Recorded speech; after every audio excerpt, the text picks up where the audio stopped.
하나님 말씀 봅니다. 하나님 말씀 시편 19편 7절에서 14절까지입니다. 시편 19편 7절에서 14절까지입니다. 하나님 말씀이 이러합니다. 여호와의 율법은 완전하여 영혼을 소성시키며 여호와의 증거는 확실하여 우둔한 자를 지혜롭게 하며 여호와의 교훈은 정직하여 마음을 기쁘게 하고 여호와의 계명은 순결하여 눈을 밝게 하시도다. 여호와를 경외하는 도는 정결하여 영혼까지 이르고 여호와의 법도 진실하여 다 의로우니 금 곧 많은 순금보다 더 사모할 것이며 꿀과 송이꿀보다 더 달도다. 또 주의 종이 이것으로 경고를 받고 이것을 지킴으로 상이 크니이다. 자기 허물을 능히 깨달을 자 누구리요? 나를 숨은 허물에서 벗어나게 하소서. 또 주의 종에게 고의로 죄를 짓지 말게 하사 그 죄가 나를 주장하지 못하게 하소서. 그리하면 내가 정직하여 큰 죄가에서 벗어나겠나이다. 나의 반석이시요 나의 구속자이신 여호와여, 내 입의 말과 마음의 묵상이 주님 앞에 연락되기를 원하나이다. 아멘.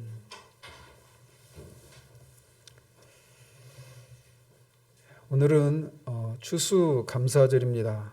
따라서 감사와 관련한 말씀을 준비해야 해서 한 주 동안 말씀을 주시기를 기도하면서 보냈습니다.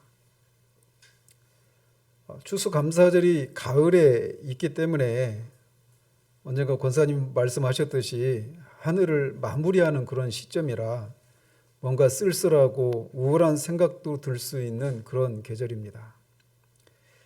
저도 솔직히 몇 주 동안 가을을 좀 알았습니다. 만약 우리 영혼이 그런 무드 가운데 있다라면 그런 속에서 하나님께 감사하기는 쉽지 않습니다.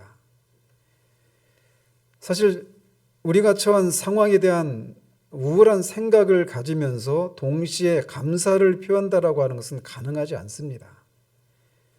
그런 감사는 감사를 해야 하기 때문에 하는 억지 감사에 불과합니다. 그런데 우리의 삶을 정직하게 돌아보면 억지 감사인 경우들이 참 많아요. 아마도 신자들이라면 최소한 하루에 2번 내지 3번은 하나님 앞에 감사를 합니다. 왜? 밥 먹을 때.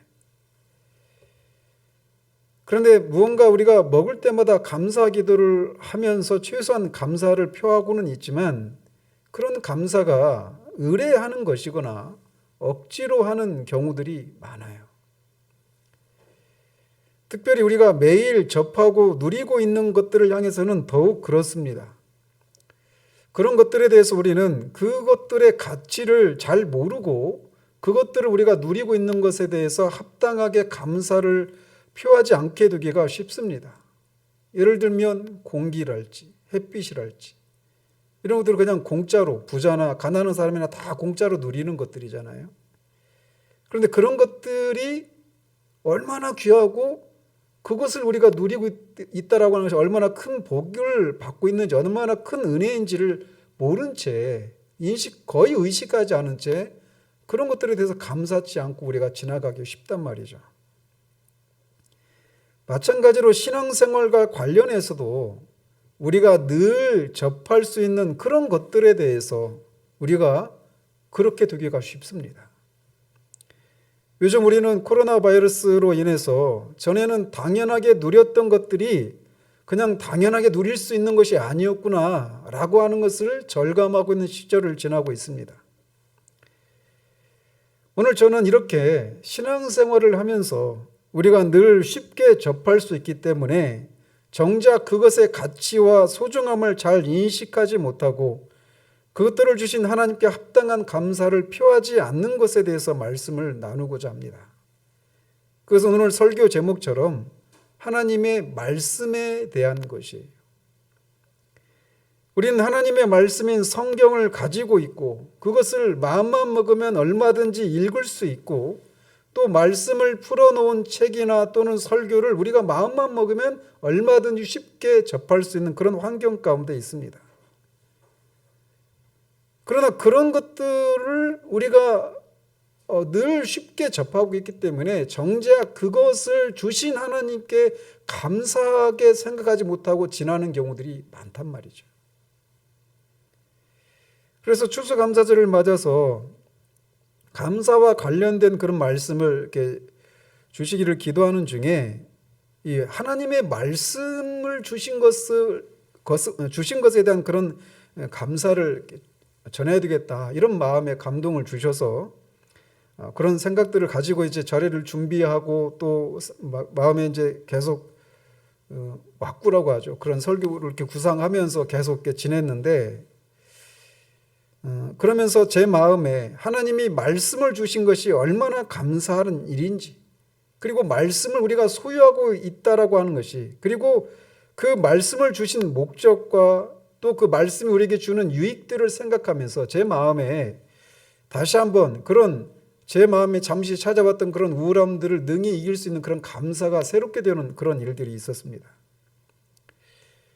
그러면서 잠시 어떤 얘기를 듣고 교회에 대한 얘기를 할까 이런 생각도 했었는데, 어쨌든 하나님이 처음 주신 그런 생각을 따라 말씀을 주신 것을 다루기로 했습니다. 새벽 설교를 듣고 계신 분들은 아시겠지만 이 본문은 제가 약 3주 전에 살폈던 본문입니다. 그렇지만 이 본문을 그때 했던 것처럼 똑같이 할 건 아니니까 염려는 놓으시기 바랍니다. 어쨌든 이 시편의 저자인 다윗은 1절에서 6절까지를 통해서 하나님께서 자연이라고 하는 책을 통해 하나님의 영광과 그분의 어떠하심을 드러내고 있을 뿐만 아니라 그 자연 만물도 하나님을 소리는 없지만 웅장하게 찬양하고 있음을 노래하고 있었습니다. 특별히 온 세상을 비추고 이방 나라들이 신으로 섬기는 천체의 왕 태양도 하나님이 만드신 피조물이고, 그 태양 역시 하나님의 영광과 신성을 온 땅에 선포하고 있어서 아무도 하나님이 계신 줄 몰랐어요. 하나님을 우리가 섬겨야 된다는 것을 몰랐어요 라고 핑계댈 수 없다라고 노래하고 있었습니다. 즉 그는 1절에서 6절까지를 통해서 하나님께서 자연을 통해 하나님의 권능과 신성을 계시해 보이신 자연 계시 혹은 일반 계시를 찬양하고 있었습니다.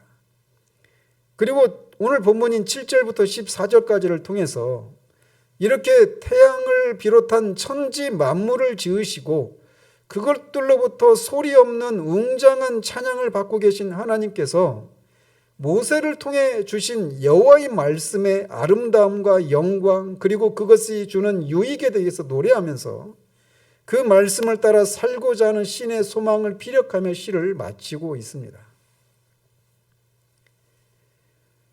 바울은 로마서 3장 1절에서 유대인이 이방인보다 나은 것이 무엇이냐라고 묻습니다.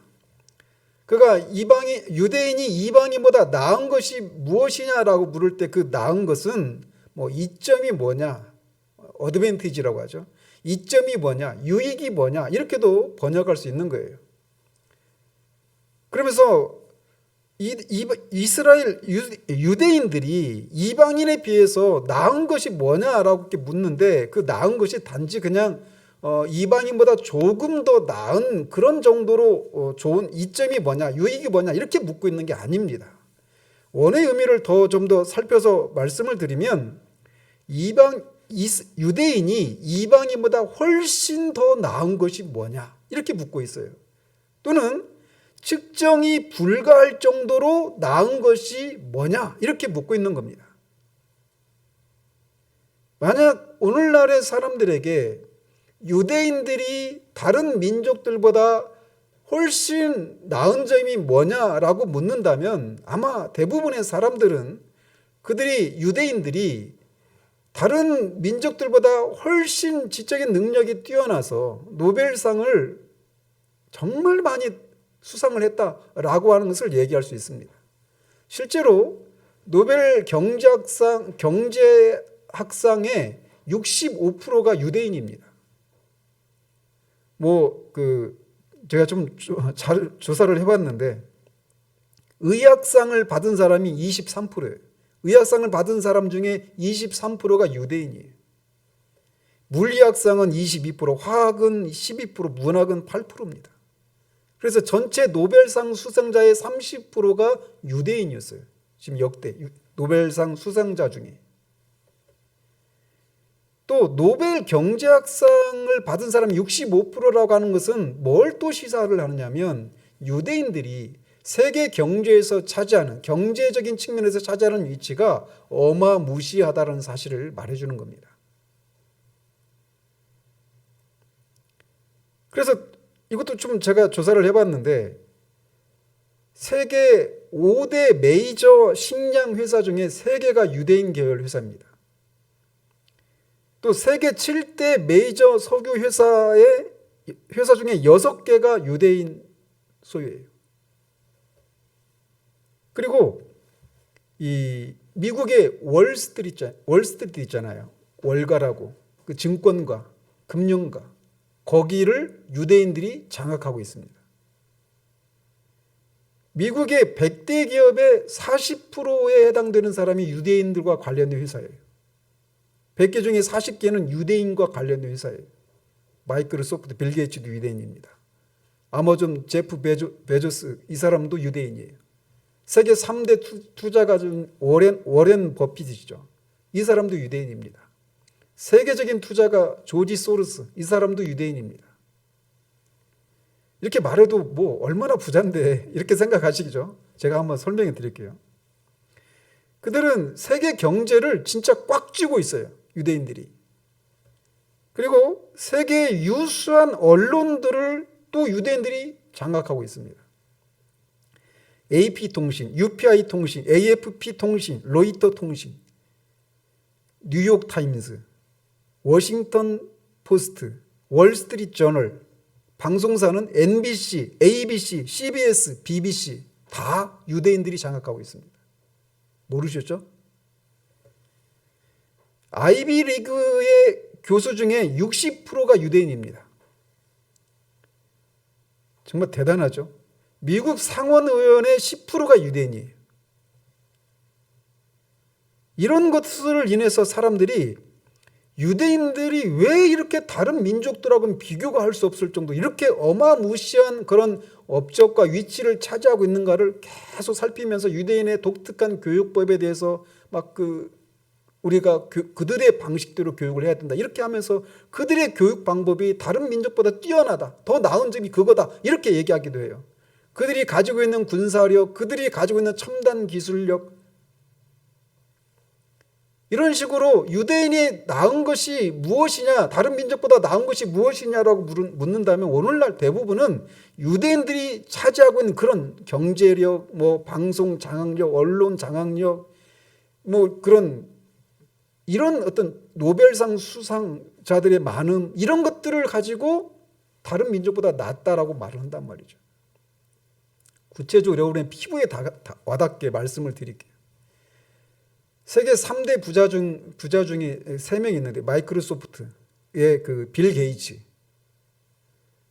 워렌 버핏, 제프 베조스, 이 세 사람, 아마존의 이 세 사람이 재산이 뭐 주가의 시세에 따라 좀 다르지만 이 세 사람의 재산이 한 500조 정도 된대요. 500조, 내년 우리 예산이 550조예요. 아직 통과되지는 않았지만 550조 해봐야 피부로 안 다가왔죠. 여러분의 연봉이 10억 정도 된다면 여러분 입이 쫙 벌어지겠죠. 연봉이 10억이면 어마무시한 겁니다. 그냥 퉁쳐서 한 달에 1억씩 버는 거예요. 10억씩 10년 벌면 100억이에요.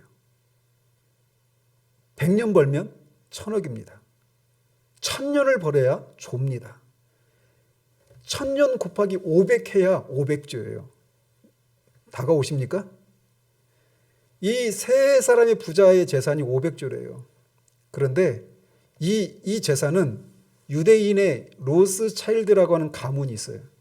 그 가문의 재산은 이 세 사람이 가진 500조도 어마무시한 돈이잖아요. 그 돈의 100배예요. 상상이 안 되죠. 지금 당장 내 지갑에 10만 원이 훨씬 크지.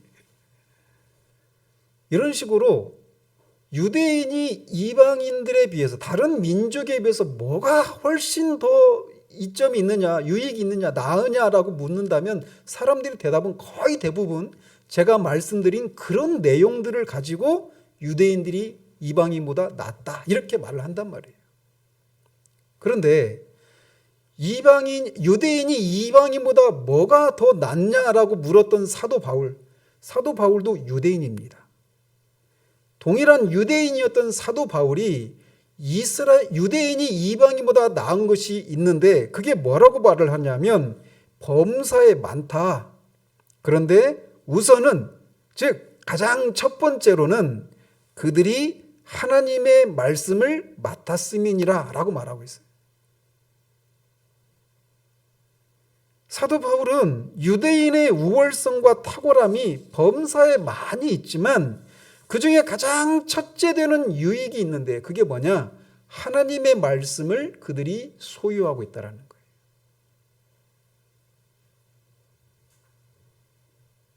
이렇게 유대인이 다른 민족에 비해서 나은 것이 무엇이냐라고 하는 질문에 한 가지 가상의 답과 사도 바울의 이 답변은 극명한 차이가 있음을 봅니다. 아니 여러분들 중에는 이런 생각할 수 있어요. 아니 하나님의 말씀을 맡은 것이 뭐 얼마나 대단한 것이기 때문에 그 어마무시한 돈을 소유한 것보다 이 하나님의 말씀을 맡은 것이 가장 첫 번째 되는 유익이다, 이점이다라고 말을 하는가, 이렇게 생각할 수 있어요. 우리 아이는 막 부자 되고 싶은 마음이 있어요. 연봉 10억씩 받으면 정말 좋겠죠. 그렇죠? 근데 그거에 제가 지금 머릿속에 떠오르지 않을 정도로 어마무시한 그런 돈을 가지고 있는 것, 이런 것을 첫 번째 이점이라고 말하지 않아요. 하나님의 말씀을 맡고 있는 것이 돈보다, 명예보다, 권력보다 더 가치가 있는가? 이런 질문들을 우리가 스스로 정직하게 해봐야 합니다. 그런데 사도는 분명히 그렇다라고 말하고 있는 거예요. 제가 말씀드리고 싶은 것이 바로 이것입니다. 여러분은 분명히 성경을 가지고 계셔요. 하나님의 말씀을 가지고 있다고요. 그리고 얼마든지 그것을 읽을 수 있고. 그런데 성경을 여러분이 가지고 있는 이것이 로스차일드 그 가문이 5경원을 갖고 있대요. 5경원. 500조의 100배. 그러니 그게 몇 개 나라를 그냥 통째로 다 사버려도 남는 돈이에요. 그 돈이. 그런데 그런 것보다 말씀을 가지고 있는 것이 더 가치가 있다라고, 더 이점이라고 말하고 있단 말이에요. 그럼 하나님의 말씀의 가치는 얼마나 되길래 그렇게 말을 할까요? 여러분이 한번 생각해 보십시오. 여러분이 정말 연봉 10억의 그런 직업을 가진 사람이라면 얼마나 여러분이 스스로를 대단하게 생각하고 어떤 그런 자부심을 가지고 살까요? 10억 원은커녕 연봉 1,000만 원, 2,000만 원, 그래서 매달 허덕이면서 살아가고 있는 상황 가운데 10억이면 내가 하는 이 찌들리는 이 삶을 막 완전히 벗어나고 하고 싶은 거 다 하고 자유롭게 살 수 있을 때는 이렇게 생각하지 않아요. 여러분이 한 주 동안 솔직하게 정직하게 여러분의 마음을 살펴보십시오. 다 그것 때문에 우리가 때로는 그것이 있기 때문에 우쭐대고, 또는 그것이 없기 때문에 의기소침하고 남들 앞에 나타나기를 부끄러워하고, 그런 삶을 우리가 한 주 동안 살잖아요. 늘 그 싸움이 우리가 직면에 있잖아요. 그런데 그런 삶 속에서 말씀드린 것처럼 여러분이 어마무시한 돈을 가지고 있고, 또 이 노벨상 경제학, 노벨상을 탄 사람처럼 그렇게 뛰어난 지식을 가지고 있든지, 또는 명예를 가지고 있든지, 또는 권력의 상층부에 해당되는 그런 위치라면 여러분이 과연 그렇지 못한 삶을 살아가는 것 때문에 겪는 그 마음의 상처와 그런 위축됨과 이 열등감과 부끄러움, 자신 없음, 이런 거 이렇게 살지는 않을 것이 분명하단 말이에요. 그런데 그런 것하고 비교가 될 수 없는 가치가 하나님의 말씀을 가지고 있는 것이라고 말한단 말이에요. 근데 여러분이 지금 분명히 하나님의 말씀을 가지고 있잖아요. 그런데 왜 우리는 그 어마무시한 경제력과 명예와 권력을 가지고 있으면 내가 이렇게 살지 않을 건데 라고 하는 삶을, 능가하는 삶을 살지 못할까요? 이걸 말씀드리고 싶은 겁니다. 하나님의 말씀을 맡은 것이 유대인의 가장 나은 것이다. 첫 번째로 그들이 가지고 있는 가장 첫 번째 유익이다. 이렇게 말하는 것에 대해서 아멘, 그렇습니다. 제게 하나님의 말씀을 주신 것이, 제가 그 말씀을 깨닫고 그 말씀의 은혜를 누리고 있는 것이 제가 가장 누릴 수 있는 가장 큰 복입니다라고 말할 수 있다라면 그 사람은 정말 복 있는 사람이에요. 여러분, 신앙생활은 있잖아요. 그냥 어떤 관념과 사변 속에 머물러 있는 것이 아닙니다. 실제 우리의 삶에 영향을 미치지 못한다라면 그건 우리가 마땅히 하나님이 우리에게 주시고자 하시는 것들을 지금 현재적으로 누리고 있지 못하는 것이에요. 그렇다면 하나님의 말씀을 맡은 것이 왜 유대인이 다른 민족에 비해서 가장 첫째 되는 유익이 된다라고 말을 할까요? 하나님의 말씀이 뭐길래 다윗은 그런 얘기를 할까요? 그거를 7절 이하에서 14절까지를 통해 다윗이 노래하고 있는 거예요. 제가 이미 그 시편 19편을 살피면 새벽 설교에서 말씀을 전했기 때문에 제가 요약의 형식으로, 빠른 형식으로 이 내용을 말씀드리려고 합니다. 다윗은 7절에서 이렇게 말합니다.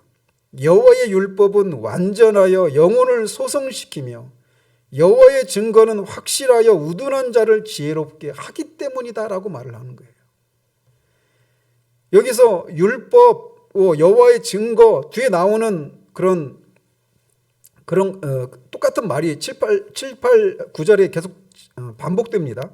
그래서 여호와의 율법, 여호와의 증거, 여호와의 교훈, 여호와의 계명, 도, 법, 이건 다 여호와의 말씀을 가리키는 동일한 단어예요.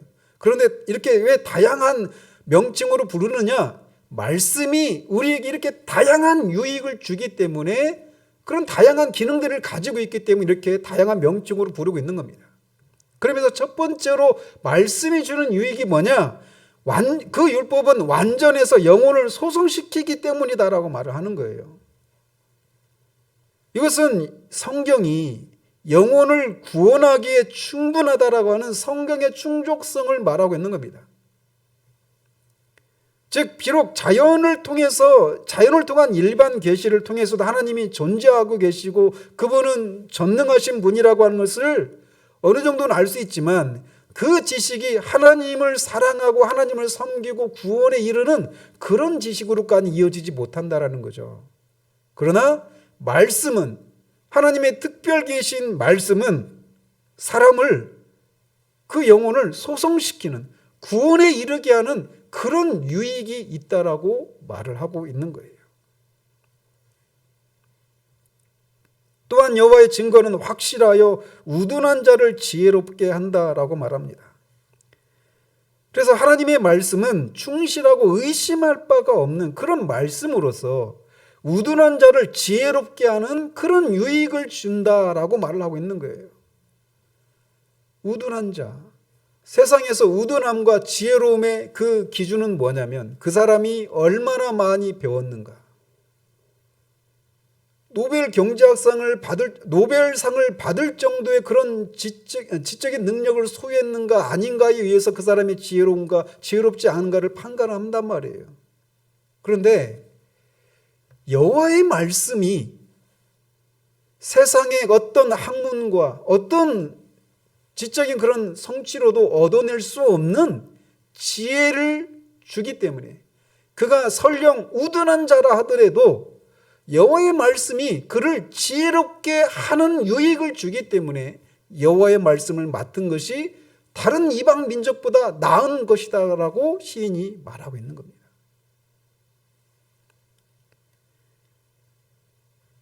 우리가 그런 경우들이 있잖아요. 우리가 많이 배우지 못했기 때문에, 많이 배운 사람 앞에서 뭔가 기가 죽고 늘 어떤 의기소침해 있고 열등감에 시달리는 경우들이 있잖아요. 근데 여호와의 말씀은 아무리 우둔한 자라 하더라도 지혜롭게 한다라고 말을 한단 말이에요. 저 신앙생활 오래 하신 여러분들은 몇 번을 들었던 말씀이시겠지만, 제가 위심을 하고 이 하나님 앞에 정말 감히 말씀드릴 수 있었던 게 뭐냐면, 세상에서 아무리 박사학위를 2개, 3개를 갖고 있는 사람이라 하더라도 그가 하나님을 모르면 나보다 인생을 모른다, 이런 얘기를 했어요. 청년 때. 왜? 하나님의 말씀을 통해 그들이 알지 못했던 것을 저는 깨달았거든요. 여호와의 말씀은 우둔한 자를, 어리석은 인생을 지혜롭게 할 만큼 그런 능력이 있는 말씀이기 때문에 다윗이 뒤에서 금보다 꿀송이보다 더 달다라고 말하는 거예요. 또 여호와의 교훈은 정직하여 마음을 기쁘게 하고 여호와의 계명은 순결하여 눈을 밝게 하신다라고 말합니다. 여호와의 교훈이 정직해서 마음을 기쁘게 하는 유익이 있다라고 말을 해요. 이것은 뭐냐면 여호와의 말씀을 통해 받는 교훈은 세상의 거짓된 교훈과 달리 인생이 마땅히 가야 할 길로 인도해주고, 그런 여호와의 교훈이 진정 인생들의 마음에 참 만족을 주는 것이다라고 말을 하는 것입니다. 앞에서 말씀드린 것처럼 노벨상을 받을 만큼의 지적인 능력을, 그리고 자신의 어떤 분야에서 그런 뛰어난 업적을 성취한 사람이라도, 세계 경제를 쥐락펴락하는 그런 부를 소유한 사람이라 하더라도 여호와의 말씀을 통해 교훈을 받지 못하면 인생이 마땅히 나가야 할 길이 무엇인지 모른 채 살아갈 수밖에 없는 거예요. 그러나 그것이 없는 사람이라 하더라도, 돈이 없어도, 다른 사람이 가진 그런 작가 있잖아요. 찬양가 송명희 시인이 말했던 것처럼, 내가 다른 사람이 있는 그런 지식도 없고 건강도 없지만 공평하신 하나님이 자신에게 하나님의 사랑을 알게 해주셨다, 이렇게 찬양하잖아요. 우리가 비록 그런 경제적인 그런 능력이 부족해서 늘 공과금이 밀려있고 쭈들리고 이런 삶을 산다 하더라도 여호와의 말씀을 통해서 사람의 본분이 여호와를 기뻐하고 여호와 하나님을 영화롭게 하고 그를 영원히 즐거워하는 것 속에 있다라고 하는 그 진리를 깨닫는 사람이라면 그 사람은 복이 있는 사람이에요. 그걸 인생이 마땅히 나가야 할 길이 무엇인가를 여호와의 교훈, 여호와의 말씀이 가르쳐주기 때문에 다윗은 그 어떤 것보다 이 말씀을 사랑한다라고 말하는 겁니다. 여호와의 계명은 순결해서 눈을 밝게 해주는 유익이 있다라고 말합니다. 그래서 여호와의 말씀은 거짓이 없고 거룩하신 하나님으로부터 나온 주신 말씀이기 때문에 그렇게 여호와의 말씀은 순결해요. 그래서 인간의 눈을 밝게 해준다고 말하는데, 이것은 여호와의 말씀에 의해서 사람으로 하여금 무엇이 옳은지 무엇이 그른지를, 즉 선악을 분별할 수 있게 하는 그런 통찰력을 준다라고 말을 하고 있는 겁니다. 하나님의 진리의 말씀은 선악간의 모든 것을 판단하는 정확무오한 유일한 시금석이라고 노래하고 있는 거예요. 또 여호와를 경외하는 도는 정결하여 영원까지 이르고 여호와의 법도 진실하여 다 의롭다라고 말합니다.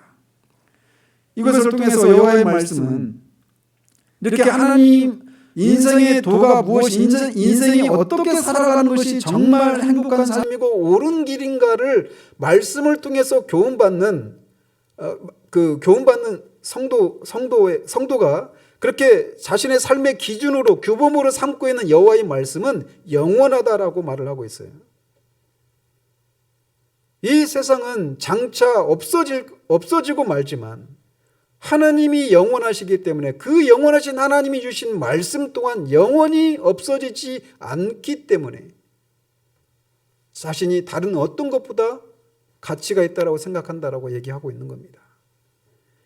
모든 육체는 풀과 같고 그 모든 영광은 풀의 꽃과 같으니 풀은 마르고 꽃은 떨어지되 오직 주의 말씀은 세세토록 있도다 하였으니 너에게 전한 복음이 곧 이 말씀이니라. 영원한 것을, 영원하지 않은 것을 사랑하는 것은 그 사랑이 끝나는 날이 있습니다. 그러나 영원한 것을 사랑하는 사람은 그 사랑이 끝나는 날이 없어요. 그래서 영원한 것을 얻기 위해서 영원하지 않은 것을 버리는 자들은 결코 바보가 아닙니다.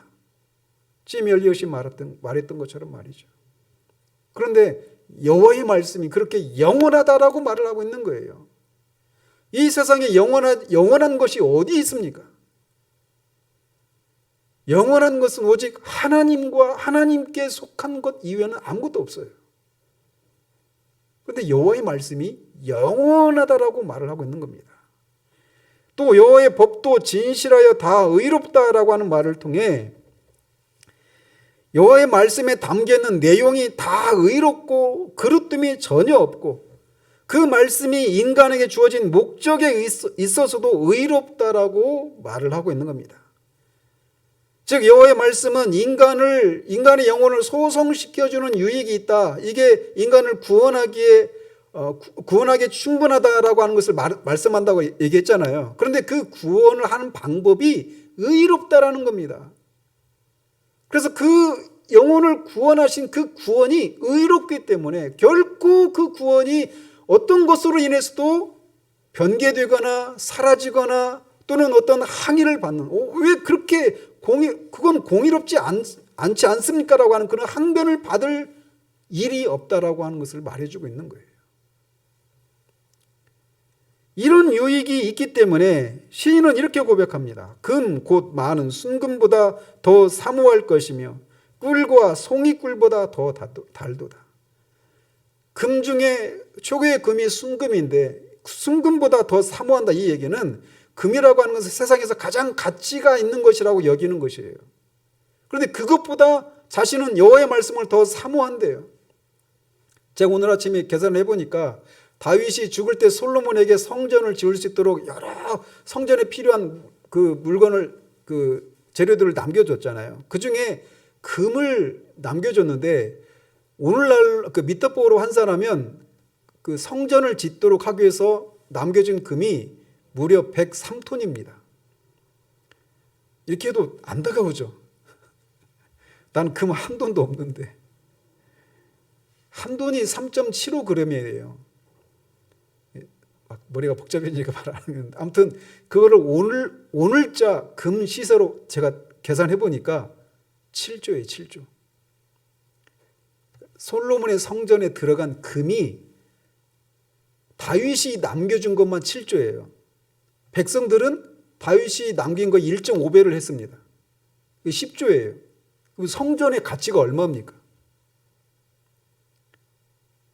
그 성전의 가치가 얼마예요? 금만 17조잖아요. 그죠? 몇십조짜리 건물이에요. 성전이. 그 성전과 관련해서 이거 가지고도 여러분에게 말씀을 전하면 또 한편의 설교가 나옵니다. 근데 우리가 뭐라고 그래요? 우리가 성전이라고 하잖아요. 성령님이 우리 몸에 계시잖아요. 특별히 우리 영혼 안에 계시죠. 그 성령님을 모시고 있는 우리가 성전이에요. 그럼 우리의 가치는 얼마일까요? 18조 정도 되나요?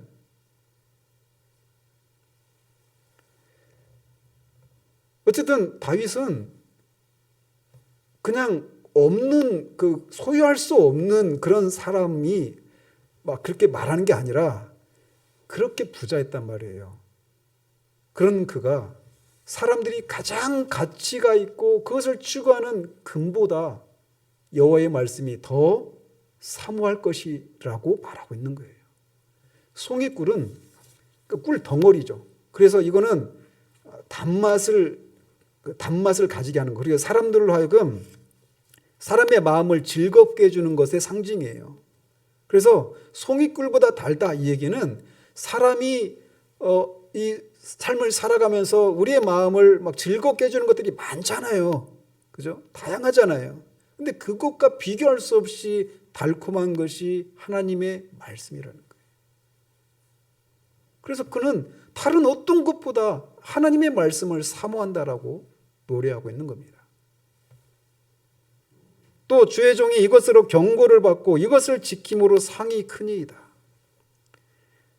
그래서 다윗은 이 말씀이 그냥 달콤하기만 한 것이 아니라 디모데후서 3장 17절에 있는 것처럼 하나님의 말씀, 모든 성경은 성령의 교훈으로 된 것으로 교훈과 책망과 바르게 함과 의로 교육하기에 유익하다라고 말하잖아요.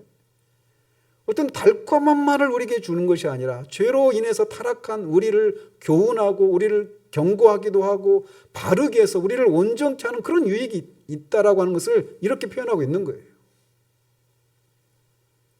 자기 허물을 능히 깨달을 자 누구리요? 나를 숨은 허물에서 벗어나게 하소서. 자기가 구원을 받아들일 사람이라고 하는 것, 허물을 가진 사람이라고 하는 것을 스스로 깨달을 수 있는 사람이 없습니다. 그리고 설령 깨달았다 하더라도 그 상태에서 어떻게 하면 내가 저지른 과오를 다 용서받고 새로운 삶을 출발할 수 있고 또 더 나아가서 하나님으로부터 의롭다함을 받고 구원을 받을 수 있는가? 여호와의 말씀이 아니면 알 수가 없어요. 근데 여호와의 말씀을 자신은 소유하고 있기 때문에 그 말씀을 통해서 그런 것을 자신의 허물을 깨달을 수 있고 또 자신의 숨은 허물에서 벗어날 수 있기 때문에 그런 가능성이 있기 때문에 이렇게 간구하고 있는 겁니다. 또 주의 종에게 고의로 죄를 짓지 말게 하사 그 죄가 나를 주장하지 못하게 하소서.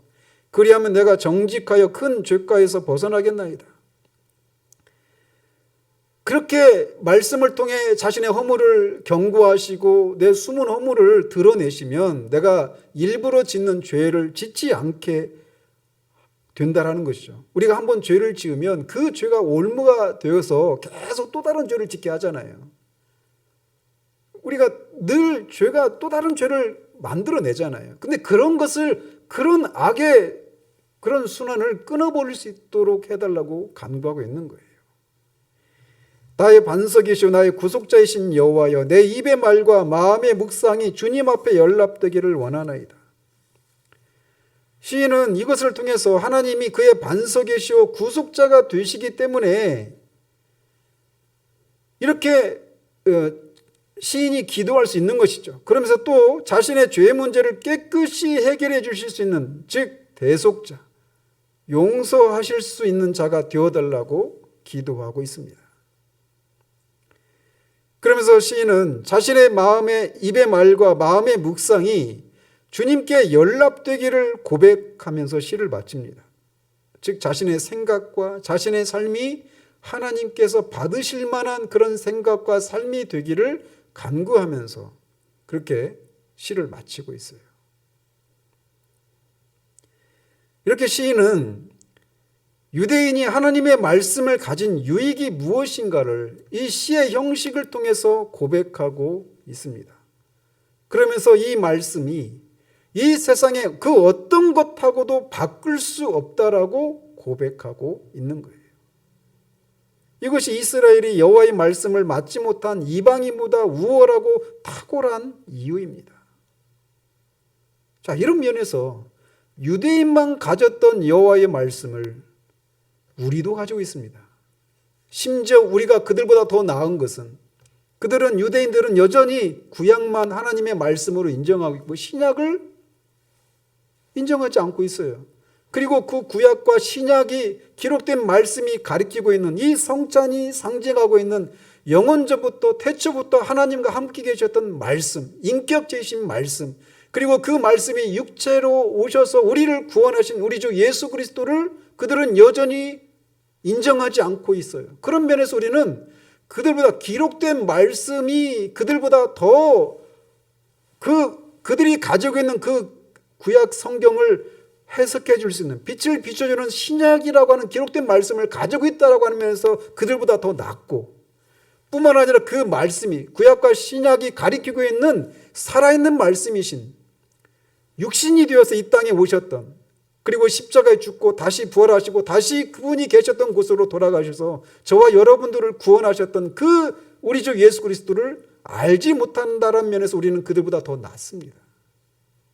그러면 다시 우리들의 문제로 돌아와서 시인은 여호와의 말씀을 소유하고 있는 것이 이 세상에 그 어떤 것하고도 비교할 수 없을 정도로 큰 유익이 있다라고 말을 하는데, 우리는 그 시인이 그 당시에 또 지금의 유대인들보다 훨씬 더 나은 위치에 있는 우리는 과연 이렇게 세상에 있는 그 어떤 것하고도 비교할 수 없는 말씀을 가지고, 그 말씀이 가리키는 정말 인격체이신 말씀을 우리의 주님으로 구주로 알고 있는 것을 인한 그런 감사가, 그리고 그것이 가장 첫 번째 되는 유익이라고 하는 이런 생각을 우리가 가지고 있는가 묻고 싶은 겁니다.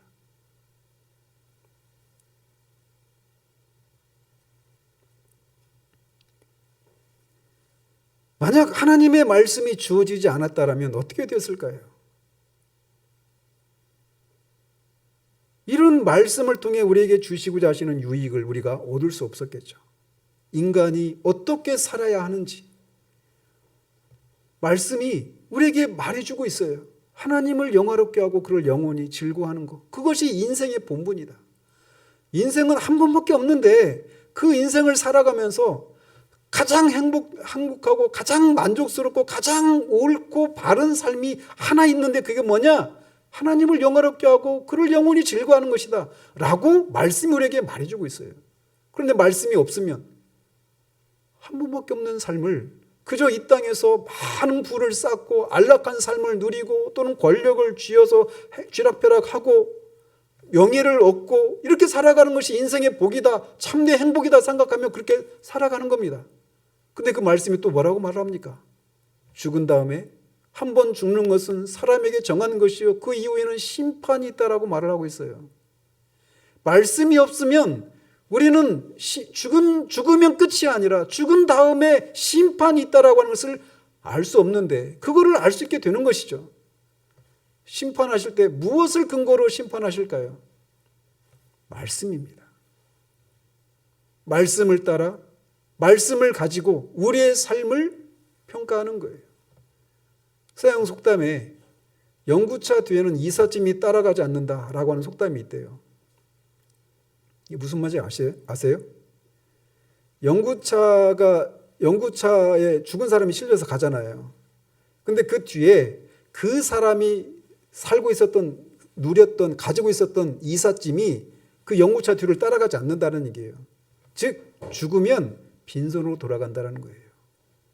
이 세상에서 아무리 많은 돈을 소유했고 모든 사람이 부러워할 만한 그런 명예를 소유하고 권력을 소유했던 사람이라 하더라도 갈 때는 아무것도 가지고 못 갑니다. 그 사람이 실려가는 영구차 뒤에는 그 사람이 살았던 그래서 그 사람이 가야 될 그 세상에서 살게 필요한, 그 사람이 애써서 피땀 흘리면서 소유했던 그 많은 것들이 이삿짐으로 꾸려져서 그 뒤를 따르는 것이 아니에요.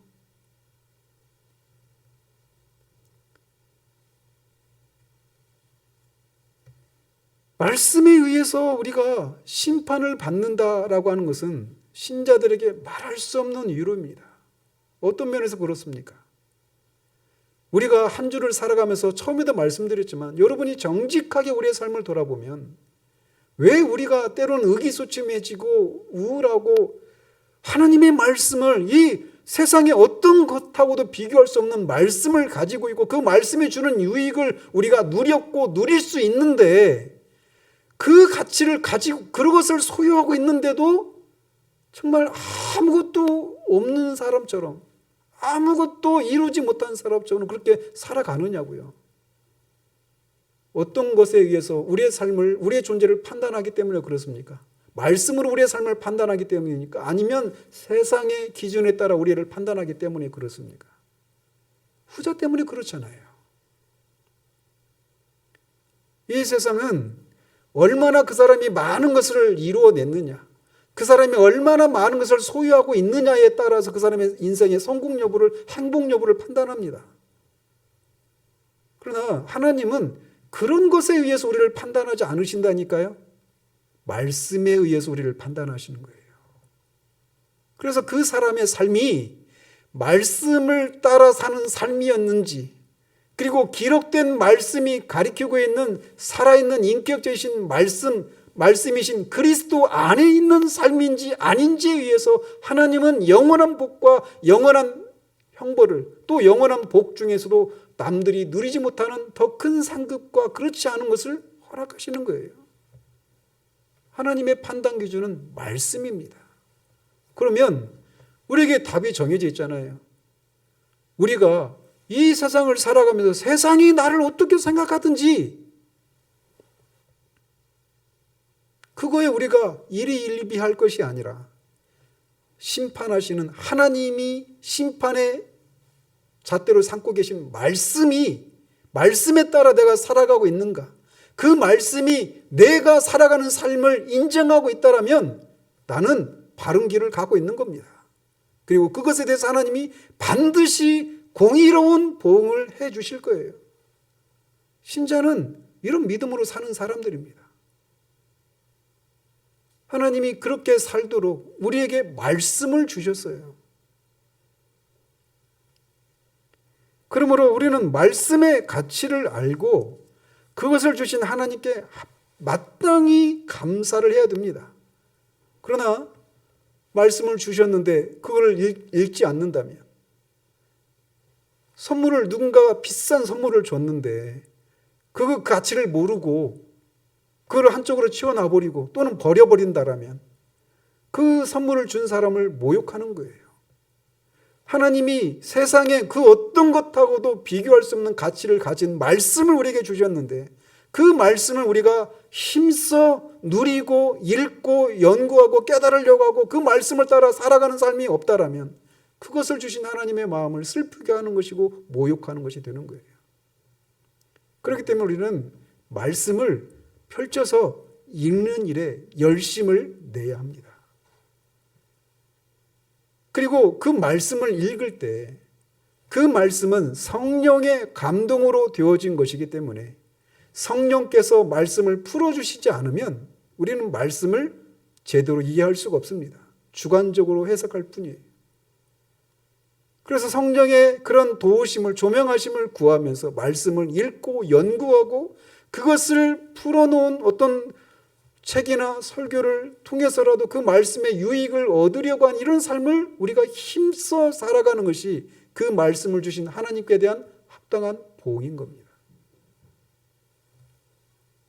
그래서 우리는 각자 개인적으로 하나님의 말씀을 읽는 일에, 깨달으려고 하는 일에 열심을 내야 합니다.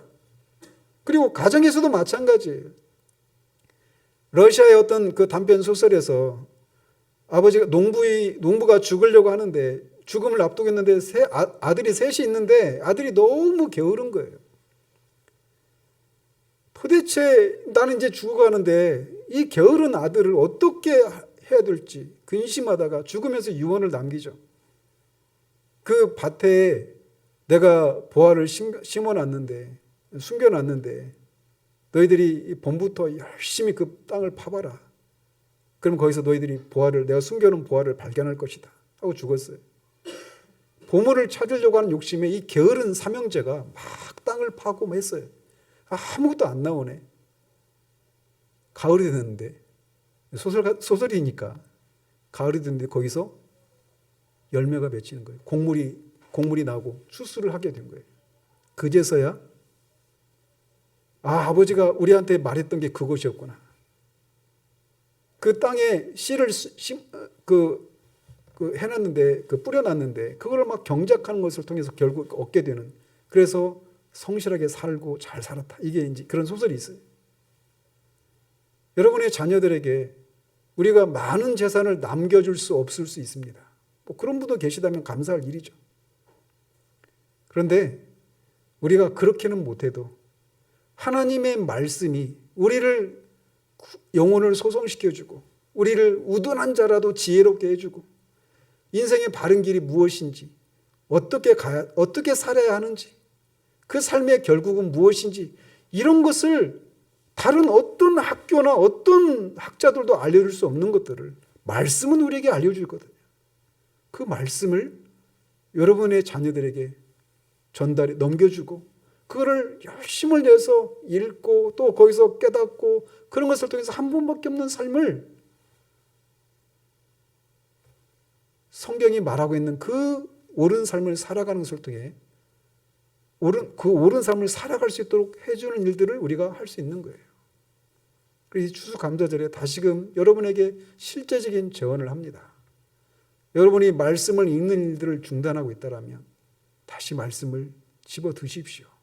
이 말씀이 얼마나 큰 가치가 있는지를 다시금 기억하시고 그리고 그 말씀을 우리가 마음대로 읽을 수 있는 그런 복을 누리고 있다는 것이 얼마나 큰 은혜인지를 우리가 들은 설교를 통해 다시금 기억하고 그 말씀의 소중함을 알고 열심을 내어서 읽으십시오. 읽되 성령의 조명하심을 구하며 읽으십시오. 그러면 그 속에서 여러분이 순금보다 더 사모할 만한 가치가 있는 것을 발견할 것입니다.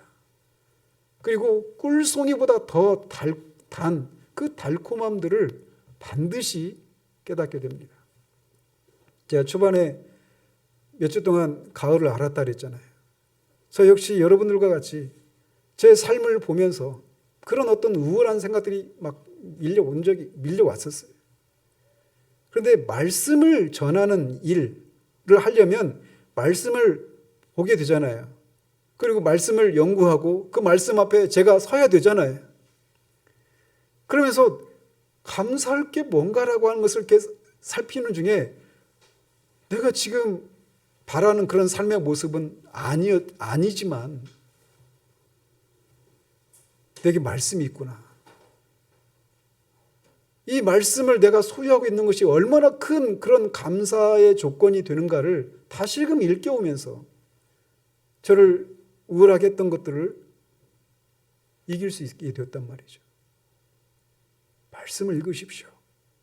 열심을 되어서 말씀을 읽으십시오. 하루의 삶이 고단해도 읽으십시오. 저는 회심한 이후에 항상 학교에 가면 아침에 도서관에 가든지 하면 성경을 정해진 분량을 읽고 그게 하루를 시작하고 그래요. 지금 올해 6번째 읽고 있거든요. 올해만. 근데 뭐 해마다 다릅니다. 해마다 그 읽는 그 분량이 다 다르고 그렇지만 어쨌든 말씀을 늘 읽고 그 말씀을 통해서 성령께서 깨닫게 해주시기를 그렇게 구하십시오. 그 말씀에서 그 속에서 살아있는 하나님과의 그런 교제를 나누는 것 속에서 우리를 끊임없이 집어삼키려고 하는 그런 우리를 우울하게 만들고 의기소침하게 하고 절망케 하고 낙심케 하는 염려와 근심에 사로잡히게 만드는 그런 것들을 이길 수 있는 힘이 거기에서 나오는 거예요. 그러니 다시금 말씀의 가치가 무엇인가를 다시금 깊이 생각하고 이 말씀을 사랑하고 읽고 깨닫는 일들에 힘을 써서 말씀을 주신 하나님의 마음을 기쁘게 해드리는 그런 우리들 되기를 바라요. 선물을 준 분을 기쁘게 하는 것은 선물을 받은 사람이 그것의 가치를 알고 정말 그거를 잘 누리는 거예요. 아이들한테 우리가 선물을 줬는데 그거를 막 안 가져가고 막 집어 던지고 그래 봐요. 얼마나 기분이 나빠요. 근데 그 아이가 그걸 막 뛸 듯이 기뻐하면서 그거를 날마다 가지고 놀면서 이거 아빠가 사줬지 하면서 엄마도 사주는데 엄마도 사줬지 하면서 그 선물을 막 가지고 누릴 때 부모의 마음이 뿌듯한 거예요. 다시금 우리가 얼마나 소중한 것을 갖고 있는지 이게 오경호보다 더 가치가 있는 겁니다. 아시겠습니까? 우리에게 말씀이 있습니다. 기도하겠습니다. 하나님 아버지, 우리가 늘 접하기 쉬운 것들에 대해서 감사하지 못하고 그것의 가치를 소중함을 의식하지 못하고 살아가는 것처럼 우리가 늘 접하고 늘 가지고 다니는, 집에 소장하고 있는 성경이 얼마나 가치가 있고 소중한 것인지 그거를 자주 잊고 살아갑니다. 그러나 이 추수감사절에 다시금 말씀을 우리에게 주신 것이 얼마나 큰 은혜이고 복인지를 짧은 시간이나마 우리가 살펴보았습니다. 이 말씀을 우리가 소유하고 있고 깨닫게 된 것에 대한 그런 참된 가치와 소중함을 우리가 다시금 새롭게 알 수 있도록 도우시고, 선물을 주신 하나님, 말씀이라고 하는 선물을 주신 하나님을 기쁘시게 해드리기 위해서 우리가 그 말씀을 즐겨 달게 받고 읽고, 그 말씀 속에서 하나님이 정말 숨겨놓으신 그 보화를 발견하고 즐거워하는 것을 통해 하나님의 마음을 기쁘게 해드리는 우리들 될 수 있도록, 그리고 그 속에서 참된 만족을, 참된 행복을 누리며 살아가는 우리들 될 수 있도록 주님 도우시기를 원합니다. 예수 그리스도 이름으로 기도합니다. 아멘.